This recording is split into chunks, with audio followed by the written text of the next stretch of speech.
Welcome to our Ivors Academy Youth Network Presents webinar event. I'm really excited to be able to introduce the first of our Creators Conversation series. As the title suggests, the session this afternoon will be a relaxed and informal conversation and also a spotlight on leading creators who have made a significant impact in the development of the craft of composition within their genre. Not only that, but creators who have also, through their work, shown proactive commitment to discovering, supporting, and nurturing young music creative talent. Many of us will, of course, know our guest this afternoon from his performances, recordings, and also for his Radio 3 broadcasts of jazz lineup on Saturday afternoons. I'm delighted to welcome our guest, pianist, composer, broadcaster, and music educator, Julian Joseph, and our host, the multi-instrumentalist, composer, producer, Ivors Academy Director, Orphy Robinson. Hey, how you doing? Hey guys, guys. Hey Julian, how are you? Very well, thank you, Wesley. Lovely to see you. I just have to correct you on, I'm now presenting J to Z. J to Z. Radio 3. Okay, okay. Jazz lineup has ended a little while, well, last couple of years ago now. So. Okay. Sorry about that. Just to update you. Yeah, a fast moving world, I must say. I know.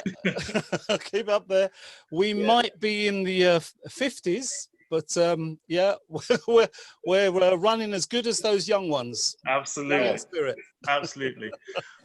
Well, guys, thank you both for giving up your time this afternoon. And just before the conversation starts, I just want to let our audience know that we'll be having a Q&A session at the end of our session. So I would encourage all of you who are watching and listening to send in your questions for Julian and Orphy now via the chat function on the webinar screens. Okay, over to you, Orphy. Yes, okay. So, I mean, obviously, we have history going back a few years. One or two, Orphy. and many discussions hearing about family life and what inspires you and various different things. So it's good to kind of be with you in this situation at this moment, and to kind of get people to understand your background and what kind of inspired you to go on this amazing journey. I'd like to start probably first with family, actually. Yeah. Family life and music within the family. Can you tell us anything about that? You mean from my beginnings or presently, yes. Currently? Yeah, no, presently. No, actually, let's go way back. Okay, well, way back, I was born into what I consider a musical family. And because my father, Howard Joseph, is known as Mr. Blue, and he latterly was a blues singer, but early in his career, he was an R&B soul singer, and his biggest influences were people like Wilson Pickett and James Brown and Otis Redding, and you know, people from that ilk of the music. So my brothers and I, John and James, we grew up. I don't know if you can hear that noise out there. We grew up listening to his band rehearse. They would rehearse in our cellar, and we'd sit on the stairs and listen to it and love it, you know. Watching him as the lead singer and main composer for the group, and just hearing the drums and the bass and the organ, you know. So yeah, some of the earliest memories in my family are really of listening to my dad rehearse like that. But you know, my mum was really into classical music, all kinds of music. But my two brothers, my older brother John and my younger brother James, we always gravitated towards jazz music. It was, I don't know, we soon found out as we started getting older and mixing with other people that it was a very unusual thing that children of 7, 8, 9 years old would be so into music called jazz. My mum was really, really encouraging with that. She loved the fact that we were really into jazz, and also that culturally it was a music full of Black people of excellence. And so that was definitely fostered as children. So the mixture between classical music, jazz music, and soul and R&B music, and those are really the foundations.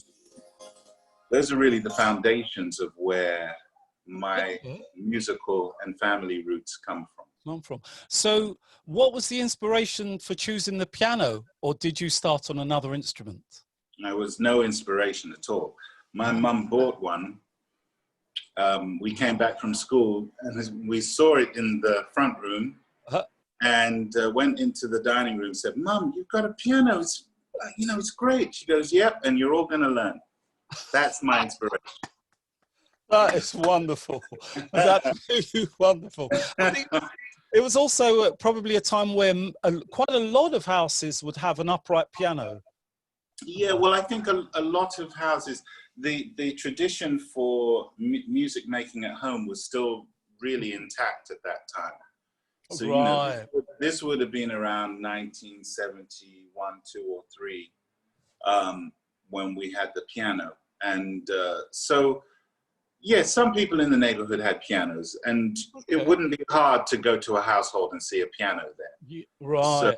So yeah, definitely the culture of it hadn't died yet. Right. Yeah, it's a shame that it's gone here now. Yeah, it's waned for sure. Yeah, it really is. And I think also the kind of, let's say, the inspiration of other young people around you, did they also inspire the kind of music that you listen to play along with the piano at first? No.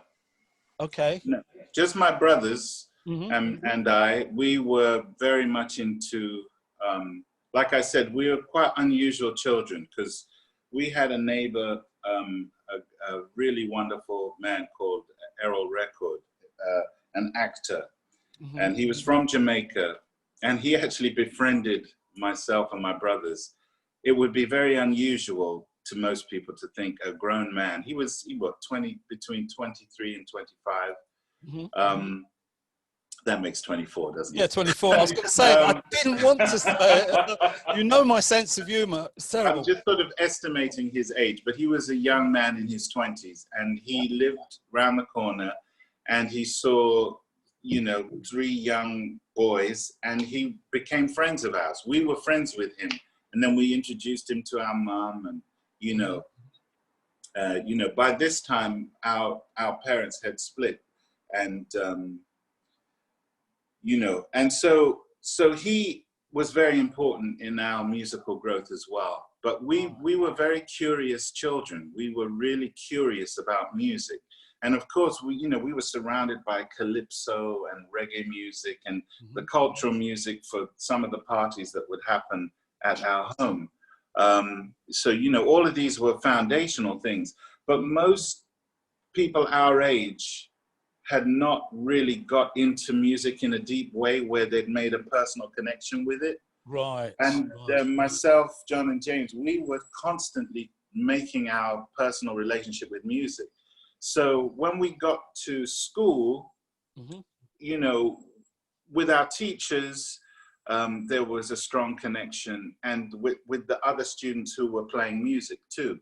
So by the time I was in secondary school, having pseudo-sophisticated tastes compared with most 11-year-olds and 12-year-olds, you're an anomaly.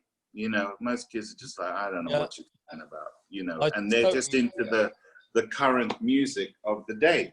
And I don't know, some of it, of course, we liked and we loved to be involved in, but most of it was not as interesting to us. And I say us because myself, John and James, we listened to music together. It was really, really part of our bond together. It was something we all shared, and we still share it now. Great. Yeah. And you know that because you always see both my brothers with me wherever I go. Of course. It's one of the strongest family bonds that I've seen in the UK with that support, which is always fantastic. Absolutely fantastic to see. I totally understand where you're coming from with the school as well. Yeah. I mean, of course. Yeah.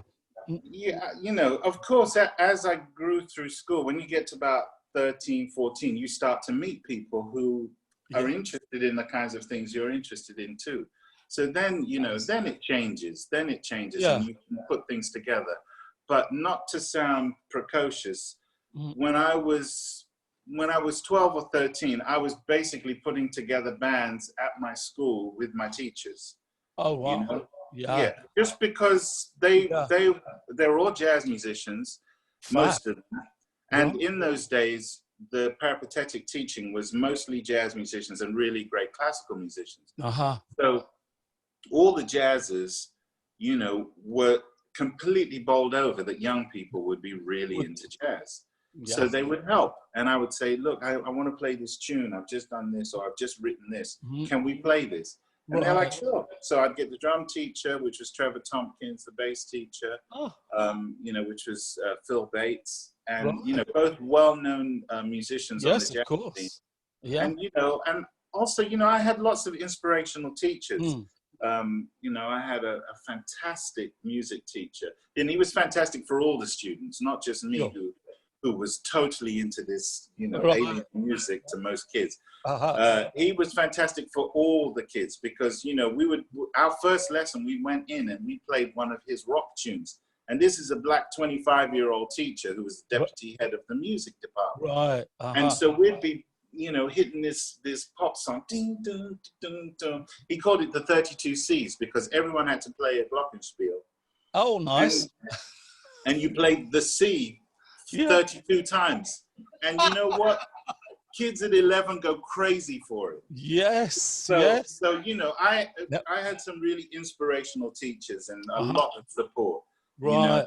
And you know. I mean, he gets a great thumbs up for me because anyone that can get young people playing glockenspiels is cool in my book. That was the setup because you had a half-an-hour music class. And your music teacher had to get something happening. And by the second week I was playing the piano. You know? So it was it was great. It was great. I had a great time. And outside school, you were doing sort of lessons and things alongside that. I mean, my mum got us all lessons when we were young. So from 5 early on, we were going to private lessons. And of course, in primary school, I was playing clarinet and guitar.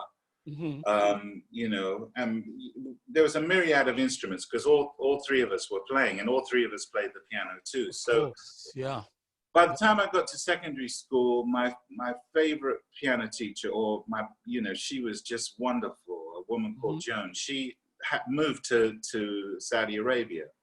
So we went to a new guy, and he was really dour and miserable and horrible.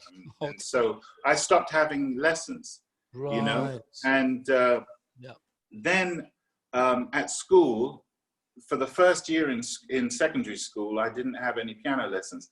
And between that time and the time that my teacher had gone to Saudi Arabia, I started really investigating how to play jazz. And so, you know, I told you it sounds a little precocious.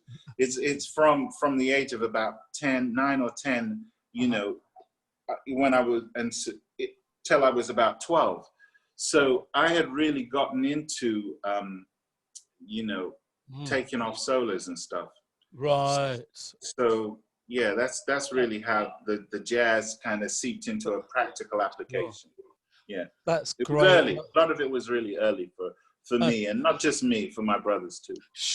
No, I think again having that sort of the support of your brothers and that, and making bands, and probably also looking outside the kind of jazz and sort of saying, you know, there's this group, I don't know, Earth, Wind and Fire, or, you know, the sort of more sophisticated end of things as well. Yeah, well, pop was sophisticated in those days. It did. It had more than two chords, I think. Well, you know, I'm not to denigrate what's going on today, because technologically and, you know, texturally, and there's a lot going on. There's a huge amount of complexity. But, you know, the music was at the core of making music. Right. You know, so technology hadn't really come in. It was burgeoning because Yes. it was the 70s. So there was synthesizers and all of that kind of stuff. But the core principles of learning an instrument, being disciplined, admiring, you know, the classical masters, you know, who played instrumentally so beautifully, Right. was part of how we grew up appreciating music. Right. You know, and this is why education for people of our generation is so important, because we don't want the next generations to miss out on that and miss out on those values. When you grow up with those values, of course, there are really great people who grow up with those values because it's part of, you know, how a family, if a family believes in music and believes in just expanding the riches of life to any child, you know, you give them a music education. There's also dance, there's also arts and crafts. There's loads of things. So, you know, this is the true riches of life. And so I feel I was lucky to have that. And I'm sure you feel the same, because it was still a very important part of society. That's very, very true. And I think I've always referred to it as the jazz was the roots and the rest was the fruits. So, I'd like to ask you about your, you know, when you first started thinking of taking forward music as a career, so studying more formally, did you go to, you know, one of the conservatoires here, or as I know you obviously went off to the States? Can you tell us about some of that period and your inspiration in the States? Yeah, well, I think, you know, navigating a musical education at that time was quite an interesting pursuit for me, because my primary influence and goal was to play jazz. And, you know, I'd been engaged in playing jazz since, as I said, very, very young. And so all my aspirations really led me to go to America. And because, you know, everyone's like, well, why go to America when you can study it here? Well, you couldn't really study it here. They had what they called jazz and light music. I don't even know if they used the word jazz in those It was just light music. Just light music at Leeds. I remember. The Leeds College of Music. And so, you know, that was an option, but I had hoped that I might be able to go to Berkeley, which was a very famous school, especially, you know, for us back then. It still is now. But my teachers had said, you should go to Berkeley. And so that's why that was stuck in my head. Right. And so that's what led me to go there. You know, just before I'd gone there, myself, along with my brothers and, you know, Trevor Watkins, who's been a long-standing friend and compatriot in the music, we all befriended Art Blakey and the Jazz Messengers. Sure. You know, and of course, Cleveland Watkins. We all befriended the Art Blakey and the Jazz Messengers, and the group at that time, it had just gone through a transition from Wynton and Branford and Billy Pierce and Bobby Watson and those guys and James Williams to Jean Toussaint, Terence Blanchard, Donald Harrison, Lonnie Plaxico, and of course, the piano, great Mulgrew Miller. And so Mulgrew became a huge inspiration to us all, not only as a player, but as a person. He really put himself out to befriend us and to, you know, just be a great example through kindness and generosity. Sure. And through those guys, through that group of guys with Art Blakey, we actually learned firsthand what it meant to, one, be a jazz musician, and two, how culturally supportive jazz is. It's in this country, it's supportive like that too. Yeah. So, but they were people we veered toward because, you know, we shared the same or a shared cultural heritage, all being Black. And so, you know, they befriended us readily and were very, very happy to nurture us. And Mulgrew in particular, he would come to rehearsals, and this was at the time when I met Courtney Pine and Steve Williamson, and as I mentioned, Cleveland. And so Mulgrew would put himself out and he'd come and listen to us. And I remember Courtney and we were playing Moose the Mooch, and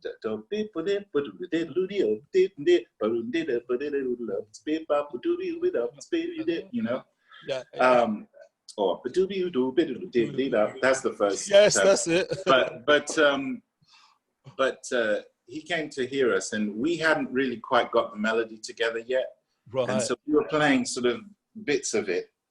And Mulgrew said, Julian, is that an arrangement you're playing? And I said, no, we just can't play it. So he sat down at the piano and he played the whole thing. It was just magnificent. Wow. Yeah. And, you know, Mark Mondesi was on drums, and Paul Hunt was on bass. Yeah, at Paul. the time. And so, yeah, between myself, Courtney, Mark, and Paul, we were just bowled over, man. We were just really bowled over. So anyway, I mean, I think we had befriended those guys, okay? And they were instrumental in helping me make the transition and go to the States and go to Berkeley, because they were like, you need to go to Berkeley. So that's how I got. That's how you got there. And then when you got there, you obviously, I know that you stayed with a family that were really great with you.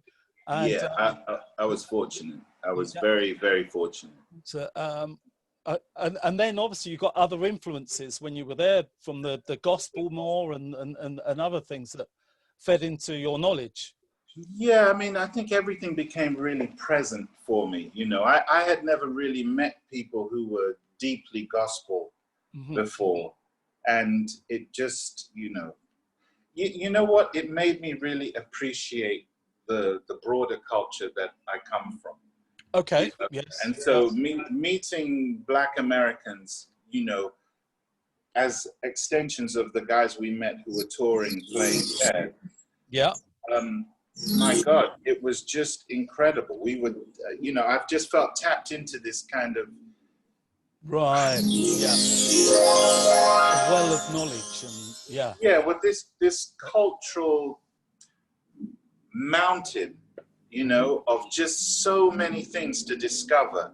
And I just my respect for musicianship and different ways of making music and learning and repertoire, all of those things it just soared.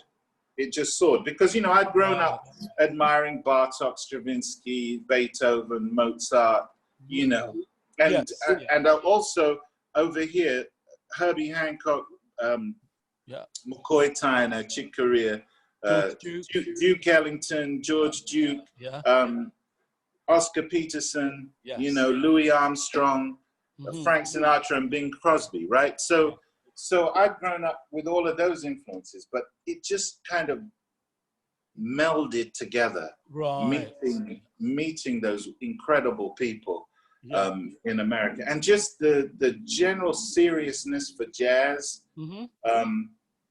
You know, in the Berkeley environment with the people that I was meeting, because my piano teacher was Donald Brown. Wow, fantastic! Who was incredible, and just the seriousness about playing jazz, what it meant, the idea of swinging, you know, playing at different tempos, knowing how to play a ballad, understanding the changes, growing your repertoire, you know, composing, mixing with other people, how you comp behind singers, you know, you know, were abundant. There's harp music and strings going on at the moment. I don't know where it's coming from. Is that coming? What is that? Certainly not mine. But, no idea. We're in heaven. Oh, it's people joining the meeting. That's what it is. Probably people coming in. Oh, because I'm hearing. What have we done? Been transported? Yeah. But anyway, all of these things melded together my understanding pretty rich understanding of music already, but it just placed it in ways that I think have influenced my direction since. Right. I mean, I'd like to touch on obviously you as a composer, and of course beyond the piano itself. Who were your influences for composition earlier in your career? And who have you, maybe even if it's just a couple, or, you know, I mean, I know it's going to be more than a couple because you're not involved. No, it's, you know, doing A-level music at Richmond upon Thames College, I learned about harmony, and I learned about counterpoint. You know, we had some great teachers there. Particularly an American head of music called Tom Hartman. And, you know, when I would be playing rhythm changes or something, you know, back to rhythm changes, he would be like, Julian, you're missing a few chords there, aren't you? And I'm like, yeah, I totally am. Maybe you need to work on that. So you know, I had some very observant and helpful people around me. And, you know, I was in an environment which fostered a lot of thought and study. So I was going to the Weekend Arts College in Kentish Town, which was being run by Ian Carr. This is before Berkeley. Right. And so, you know, that's also where I met Courtney Pine. He came a little bit later on, and Steve Williamson, and Cleveland, and Trevor. You know, Trevor actually was quite instrumental in us meeting Cleveland, funnily enough. You know, I was already good friends with Trevor before I met Cleve. Right. And so we were all trying to learn together, and also I'd become friends with Jason Rebello. He was a few years younger than me, and was just killing. And, you know, everything we were working on, he was working on, and we would talk about the music, learn solos, call each other up, play them over the phone, you know. So a lot of those elements were influencing me in terms of composition, because back then I was writing a lot of music. I was always writing. And if you ask anybody, even if you ask yourself, you know, I'm still writing. I know. So it's never stopped. It's been something that's been a part of me. And I think along the way, I've just tried to get more skills, you know, be more skillful about how I write and how I conjure things. And also, you know, because I have such a deep love and respect for classical music, many of the forms and many of the ambitions of classical writing, I have the same ambitions. Right. But my aim is not necessarily to write in a classical way, but it's to honor the skills and the tradition that one learns from understanding that music.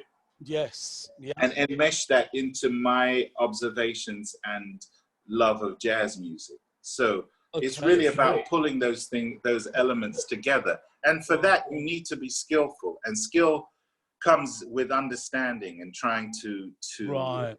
Yeah. No. Trying to emulate things that exist, you know, throughout time. And then you realize that if something was created in the 1800s, it doesn't make it any less significant in the 21st century. Right. But all greatness, human greatness, is great, and it has a place in our present. And we're very lucky because we live in many time zones as musicians, as artists, which we can pull together and, you know, take into the future. So we think in the future, live in the present, and learn from the past. Yes. Yeah. And those are my influences. Specific ones, you know, it's all those genres of music. So jazz from its early days. I actually became more into the earlier jazz when after Berkeley. Right. After Berkeley, during Berkeley, I was made to learn to appreciate you know, the earlier music. Of course, yeah. Because it's so essential. And, you know, if you don't have a good foundation, then, you know, everything you play just sounds shaky. Yeah. So yeah, I got into the earlier music at Berkeley. You know, contemporary funk and fusion, man, I was totally into that. Right, you know? yeah. And I always, along with my brothers, I mean, all this stuff we share, but along with my brothers, we were into Bartok, Prokofiev, Stravinsky, you know, really kind of edgy, harmonic and boundary pushing, you know, classical music. It, you know, in terms of the harmonic sound of things and the way rhythm is used. Yeah. So we were very much drawn to that. Of course, Ravel and Debussy and those guys. But yeah, so just a whole panoply of particular artists throughout the music have influenced my approach to writing. And the thing is that you can look at an artist like, for example, Charles Mingus. And, you know, his ability to combine gospel music, the older music, bebop, and put all of these things and frame them in a way that talked about humanity and how we relate to one another as human beings. Yes. That, you know, that is an influence that never stops, you know. Very true. It also, at times, so yesterday I was digging out Fables of Forbius. I can never say it. Yeah, Fables of Forbius, yeah. You know, because of the time we're in now, you know, and there are certain things, you know, I looked at Mingus as a complete composer.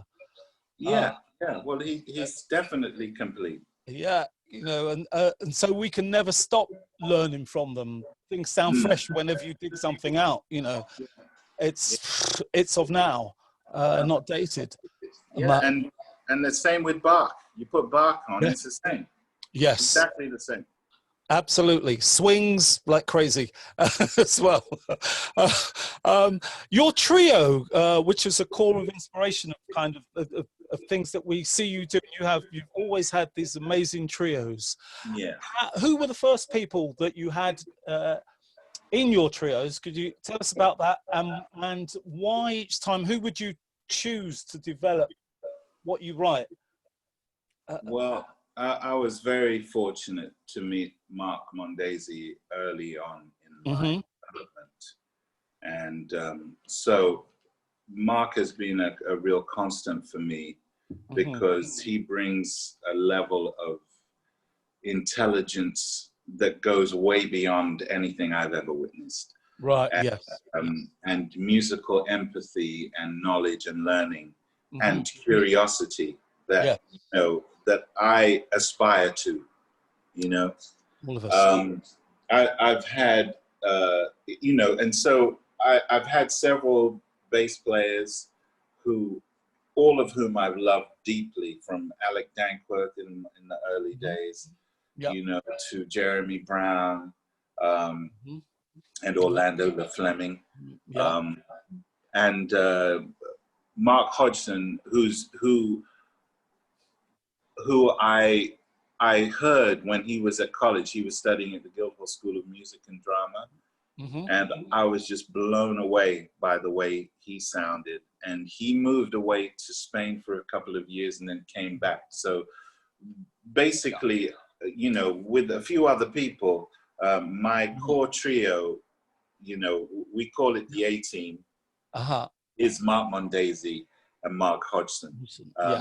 And they are a core of inspiration because Mark has such a great presence. He has, you know, the presence of a giant. Not only that he is a giant, but his musical presence is just incredible. And you know what? He will drag anyone playing with us, kicking and screaming into the swing realm. Yes. You know what I mean? Yeah. You have to swing. If you play with the mountain, you have to swing. You have Otherwise, you know, it's just, and you have to, you know, he demands a very high level of engagement, not only how you execute the melody, but how you solo, how you communicate, all of those things. So, you know, between the three of us, we rely and depend on one another in a way that I've not really encountered with too many others. It's a very special Sure. and I don't know. Okay. It's a very special and poignant relationship. Right. It transcends. It transcends. Okay. Moving on from the trio format, you're always expanding your compositional palette by writing for small, mid-scale, large-scale, opera, classical. I mean, I've seen so many incredible things and projects and ideas over the years. What are the challenges that you find when you're writing for each type of ensemble? Oh man, yeah. Well, it's every ensemble has its challenges.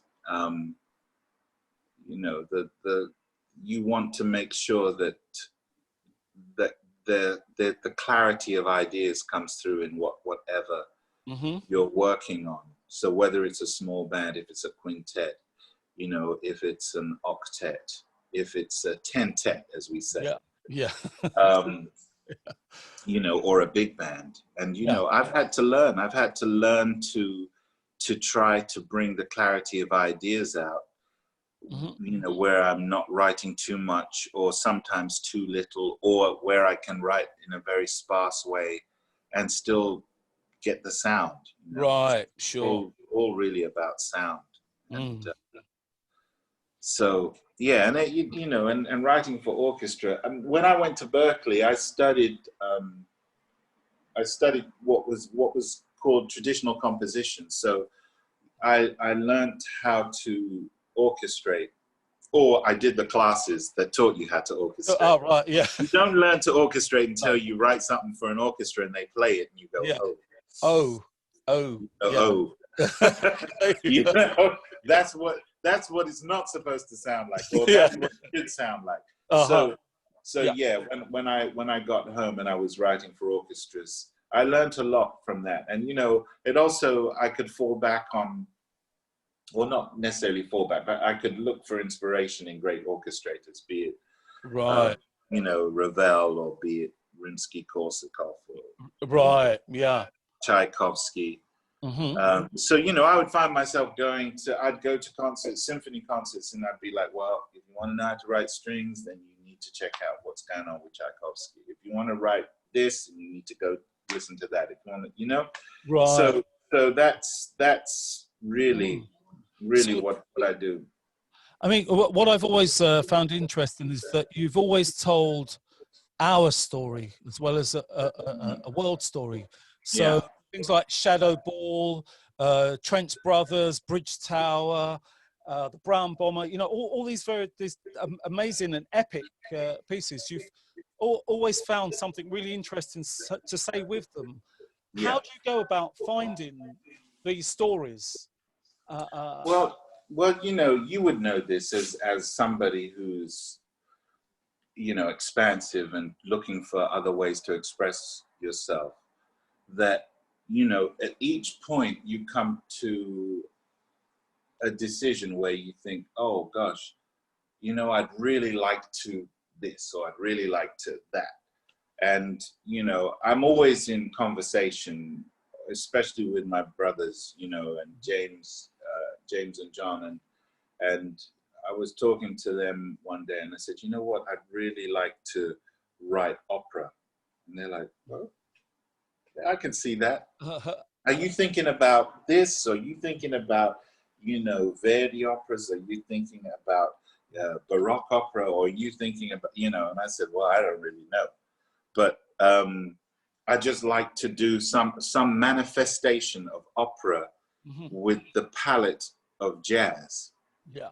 You know, so my aim still is to develop, you know, with my understanding of the music of Coltrane, or my understanding of the music of Duke Ellington, or my understanding, you know, of the music of Herbie Hancock, or McCoy Tyner, or Bill Evans, or whomever, you know, and to try and amalgamate the magnificent beauty that exists, you know, in Mingus, in Ornette Coleman, in, you know, the Art Ensemble of Chicago, or, you know, so all of these things, there's so much scope for expression, even, you know, Nelson Riddle, all of that. Yeah. So there's so much scope in terms of what the palette of jazz has.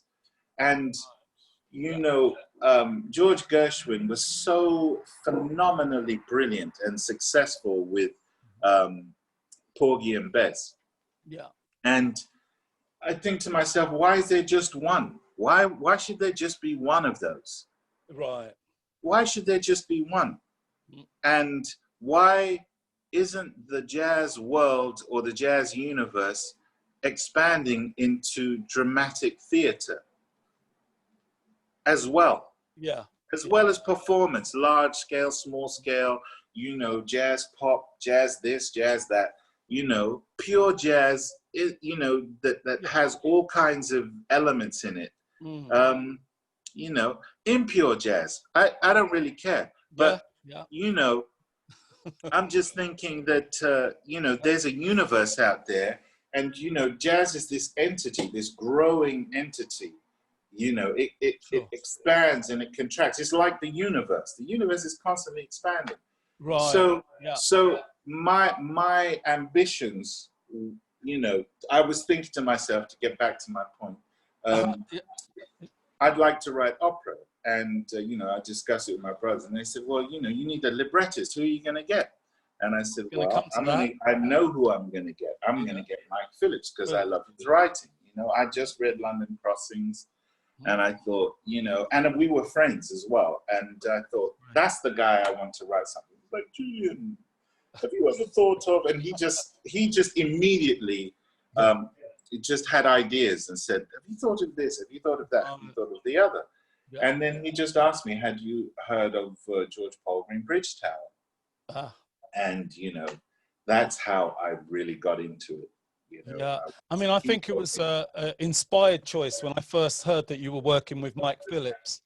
And I actually thought, oh, this is great, because a lot of composers I found who had attempted things were trying to write the librettist side themselves, and that's not their skill. And so, you know, I was absolutely like that. I can't wait to hear how this is going to be, and that story as well, how you would portray that. You've also done with the Trench Brothers a very different approach to things, where it's been an educational side to that. Well, yeah, all of them have educational sides, but I work with HMDT Music, right? And they're expert at taking this idea of story and opera, especially, and breaking it down into the different core subject matters. So whether, you know, you have a historical aspect, you have a literacy aspect, you have a numerology aspect, numerical aspect, mathematical, and combining them, and of course the musical aspect, and combining them into this incredible educational because it covers a lot of the key stages as well, which is fantastic. Well, they take care of that. I have no idea what all of that means. You know, I create the music, and it gets disseminated in this way, and you know, it can be broken apart and it can be put together. So I love that idea, to that approach to education. I love it, and I think my conception for education is really about connecting things that young people are interested in, right? You know, to subject matter. So, you know, a kid will be like, oh, you know, I'm more into physics and you know, and stuff than music. I'm like, well, who's your favorite physicist? And they'll be like, that's great. You know, and because if you ask a musician, and it doesn't matter what age, you say, you know, who's your favorite musician?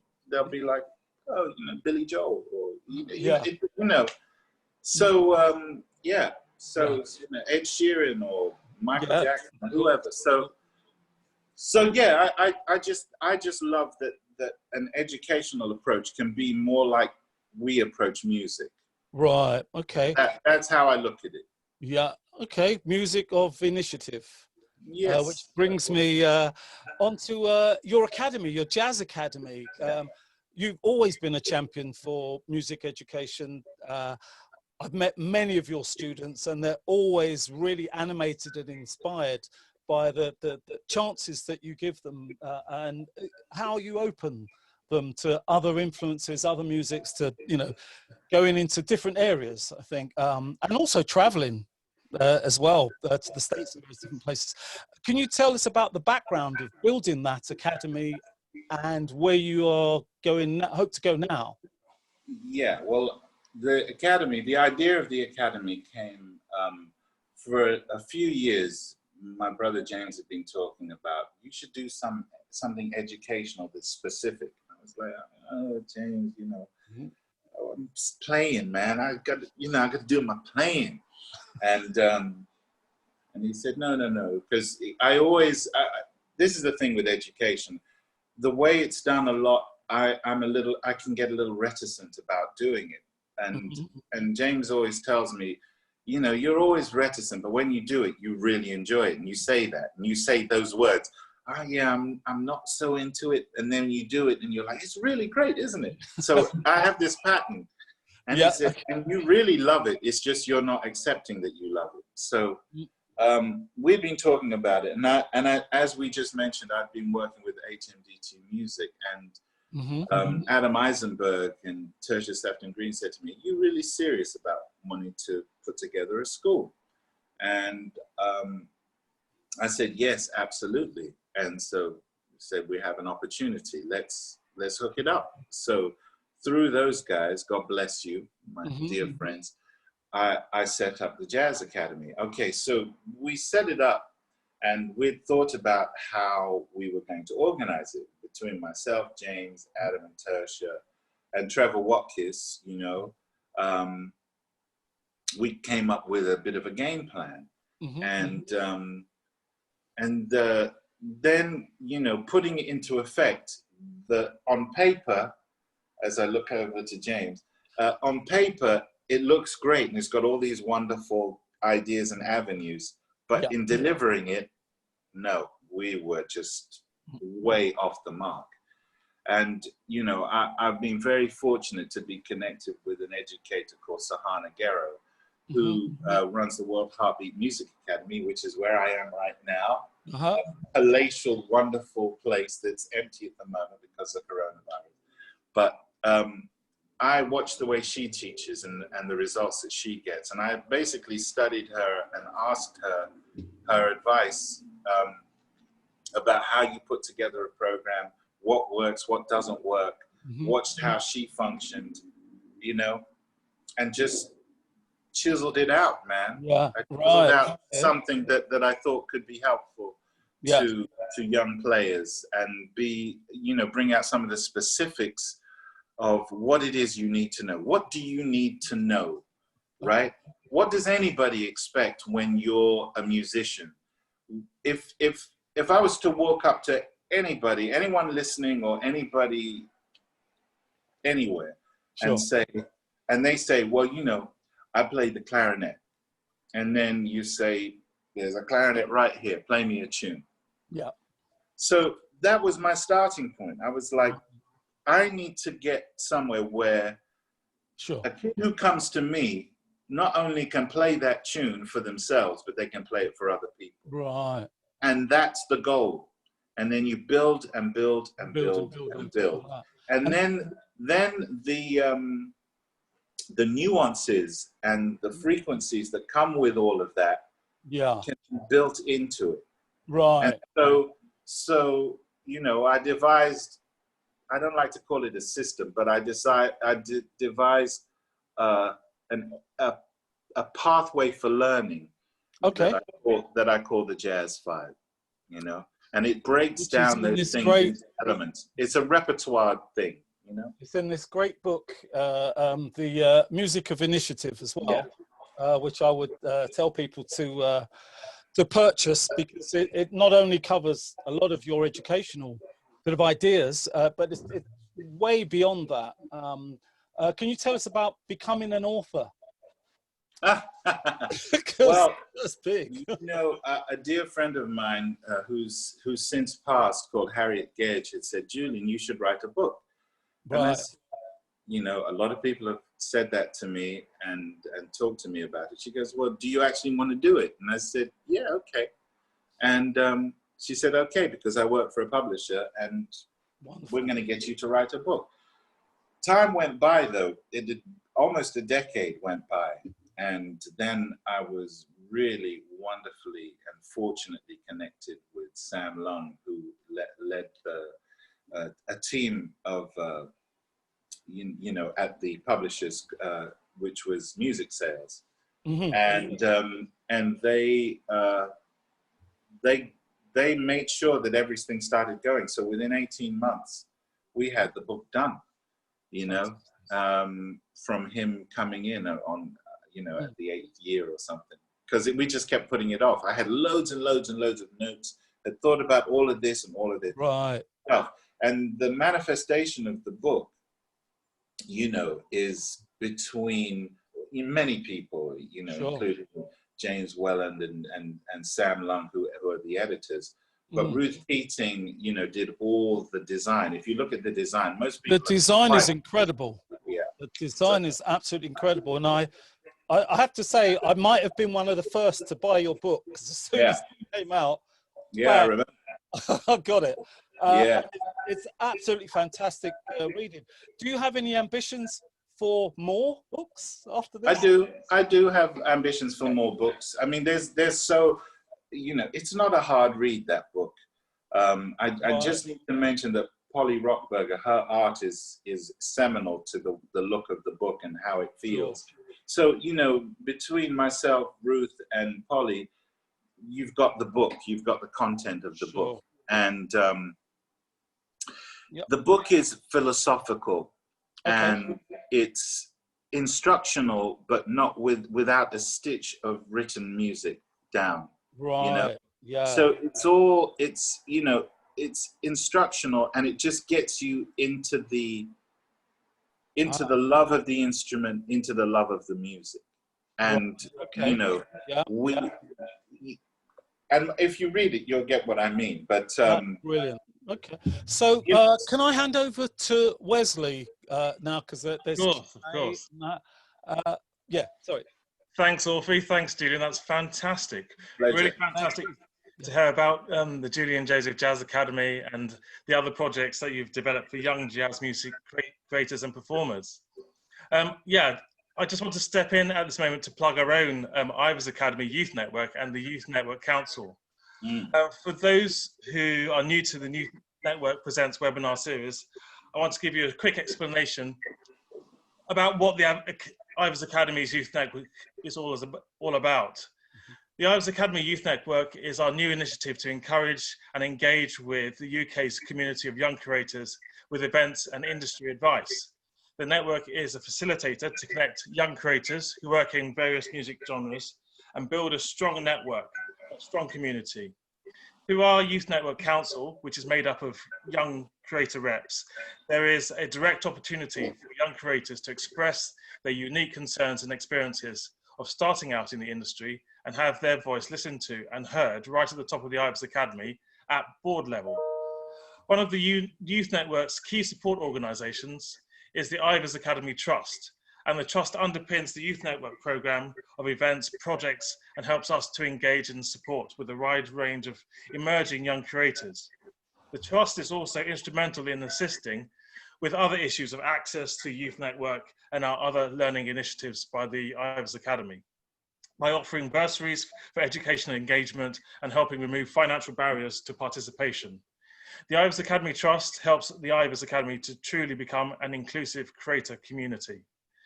Now, I have some other great news, and I'm very pleased to announce that the Julian Joseph Jazz Academy is now our newest addition to the Ivors Academy Youth Network, and they have joined as a partner organisation. I'm very pleased to hear that and to be able to announce that. If anyone who's listening wants to join the Youth Network as an individual creator, a partner organization, or an affiliate organization, please drop me a line at Wesley, W-E-S-L-E-Y, at ivorsacademy.com. Now, I just want to open up the conversation to our audience and take some questions. Let's see who we've got here. Just open that chat. I've got a message from Vaughan. He asked Julian about your day-to-day life at Berkeley College. What was it like? It was great. I had a wonderful time at Berkeley. You know, I went through different periods where sometimes I was there and oftentimes I wasn't because I was on the road. So day to day at Berkeley was sometimes I was at Berkeley, sometimes I wasn't. Yeah. Thanks for that question, Vaughan. Who were you on the road with? I was on the road with Branford Marsalis. Hey, wow. There you go. Wow. They need to know that. Exactly. Lord help him. God bless him for taking a chance on me. I sounded so bad, but hey, that's another story. I've got another question from Joey Ellis. I was wondering about a few things. What inspires you to compose, and how do you organize your time to do this around your busy daily schedule? Do you spend time every day composing, or is it more in blocks and chunks throughout the year? It can be both. I mean, I think when you have a big something to write, you have to really concentrate on it.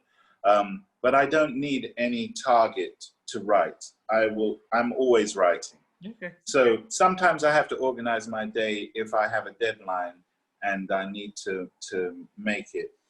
And you know, and I work really just stringently. I work boom, boom, boom. I get up early, I write, I eat, I walk, I write, I walk, I write, and then I go to sleep, I get up, I write. And I just do that, and I can do that for weeks on end.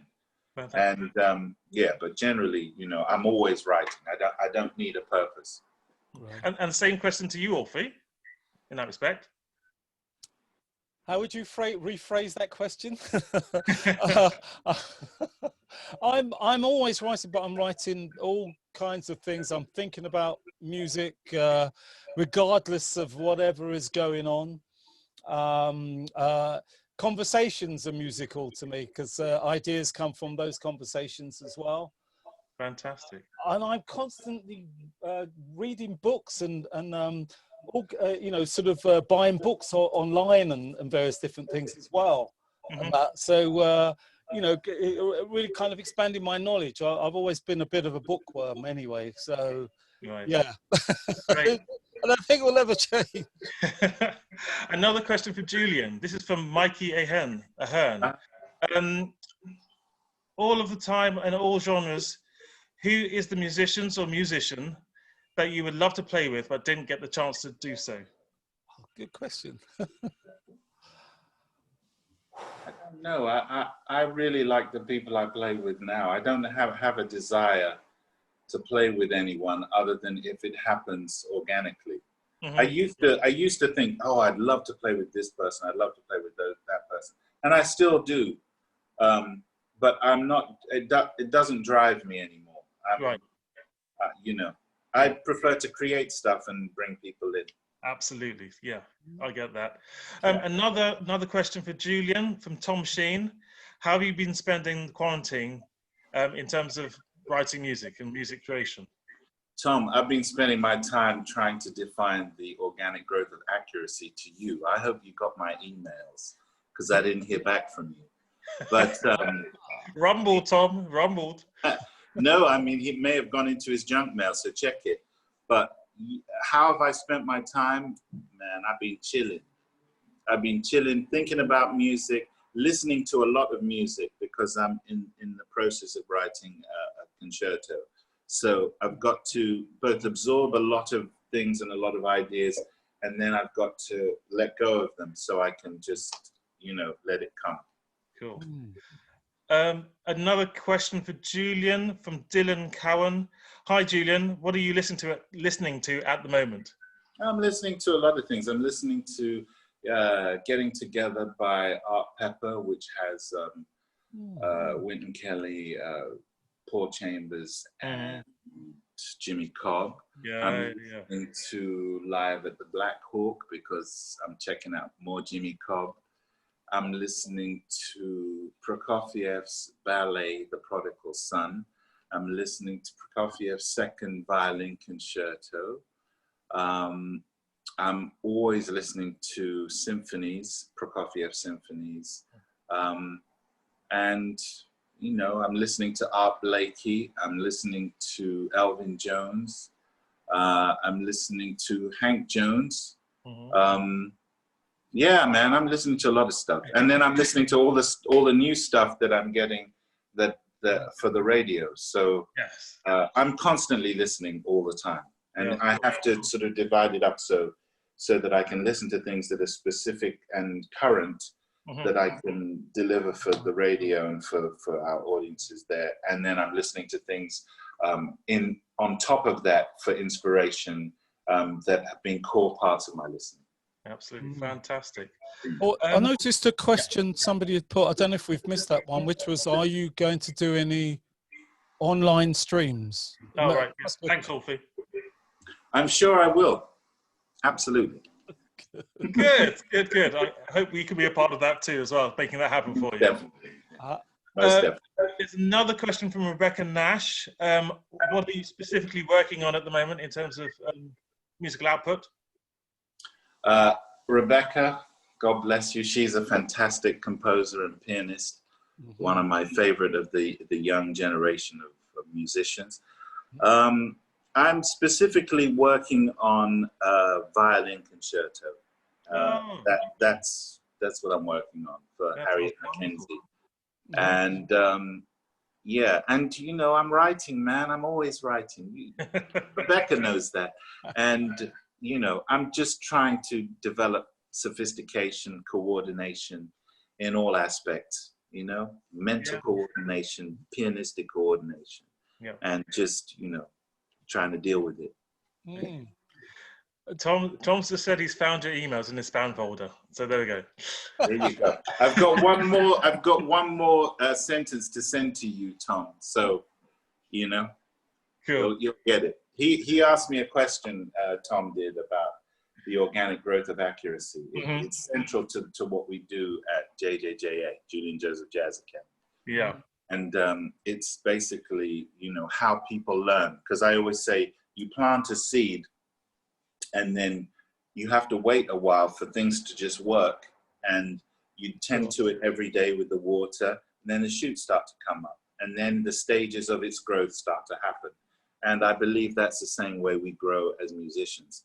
And what is that water that we pour on ourselves every day? It's practice. And I say that if you give a little time to something you love every single day, it will grow. Yeah, certainly will. A question for Julian and Orphy. With this quarantine, have you been able to keep the enthusiasm of your students going, given that they have not been able to play together? And how do you see the academy going forward, given the social distancing? Okay. And who's that from? That's Ruth Fisher. There you go. I've gone first every single time, so you can go first this time. Oh, right, okay.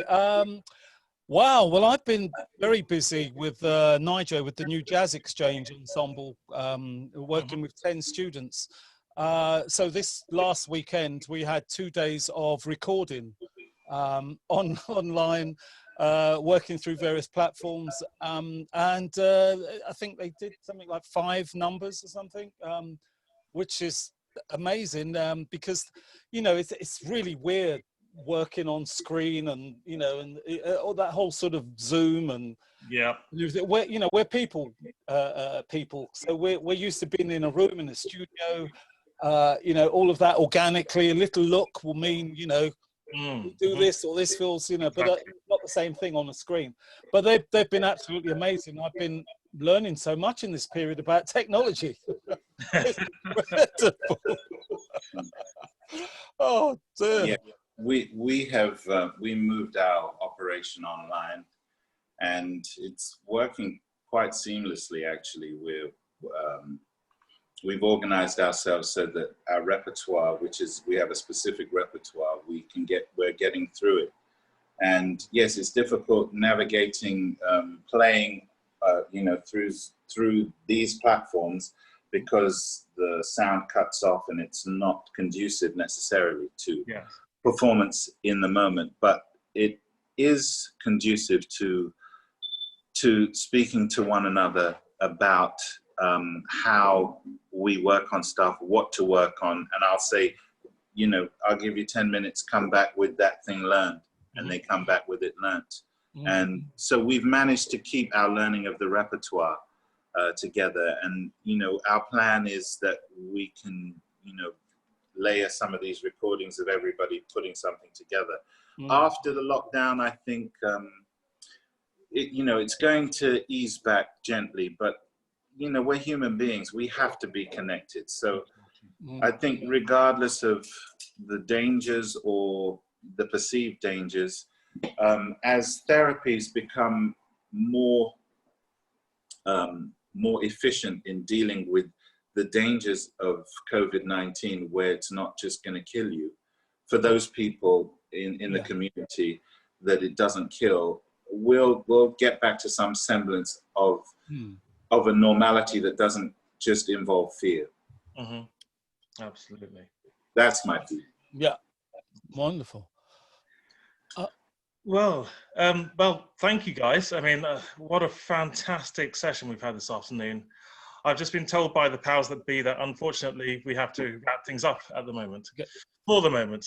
A wonderful and inspiring conversation from both Julian and Orphy. That was fantastic. I would like to thank Julian Joseph and Orphy Robinson for giving up their time this afternoon, and thank our audience for joining us. A huge thank you goes out to my Ivors Academy colleague, Tarek, for helping us behind the scenes, all the technical stuff. Many thanks. I can also thank Julian for being the first guest ever of our online sessions, but also the first event that I'm sort of running as the chair of the jazz committee side. So it's been an absolute pleasure and an honor to actually sit down with Julian, and for once we're not sitting down eating as well, or The pleasure and honor has been mine. God bless you all. Stay safe. Look after yourselves. And keep working on that music, man. Keep inspired, staying inspired. And thank you to everybody for tuning in, listening to it. Appreciate it. Thank you very much. Just for a last one-liner. Hope you enjoyed this afternoon.